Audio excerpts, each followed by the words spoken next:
ভুতুরে ভোটার ধরতে কান্দির ময়দানে অপূর্ব সরকার। প্রসঙ্গত ভুতুরে ভোটার প্রসঙ্গে করার নির্দেশ দিয়েছেন রাজ্যের মুখ্যমন্ত্রী। স্পষ্ট করেছেন ভোটার লিস্ট ক্লিন করতে হবে, এজন্য দলের কর্মীদের সময়সীমাও বেঁধে দিয়েছেন।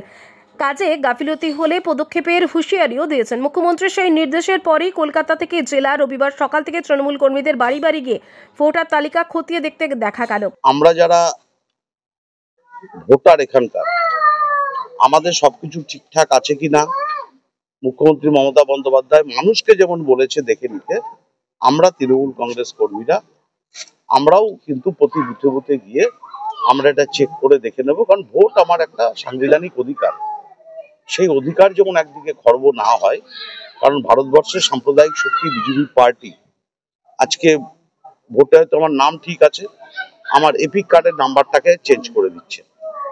স্বাভাবিকভাবেই যখন ভোট কেন্দ্রে আমরা যাব তখন ওই এপিক কার্ডের নাম্বার ধরে ভুল ধরে একটি তালিকা নির্বাচন কমিশন পাঠিয়ে দেবে। তখন আমি বৈধ ভোটার হয়ে, ভারতবর্ষের নাগরিক হয়ে, ভারতবর্ষের বসবাসকারী হয়ে আমার নামটা বাদ চলে যাবে, আমি ভোটটা দিতে পারবো না।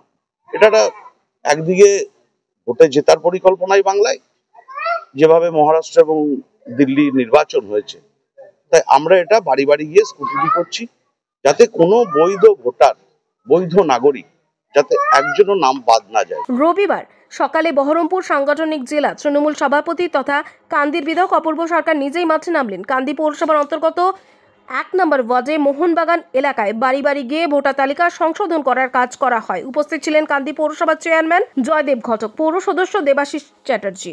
বহু বছর পরে ঈদে বাড়ি ফেরা, সব যেন কেমন অচেনা অজানা। রায়ন বেটে কেমন আছো ইদ্রিস চাচা? ভালো। শহরটা দেখছি পাল্টে গেছে না? ওই তো রবীন্দ্র সদন, আর এই আমার স্কোয়ার ফিল্ড।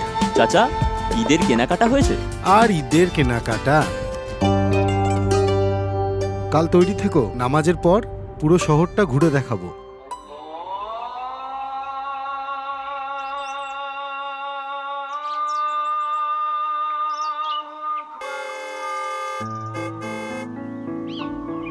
চাচা, ভেতরে আসো।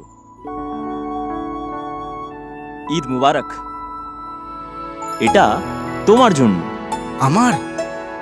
কিছু ঐতিহ্য, কিছু সম্পর্ক কখনো পাল্টায় না। চেনা ঈদের চেনা পোশাক, পাঞ্জাবির রাজা নবাব।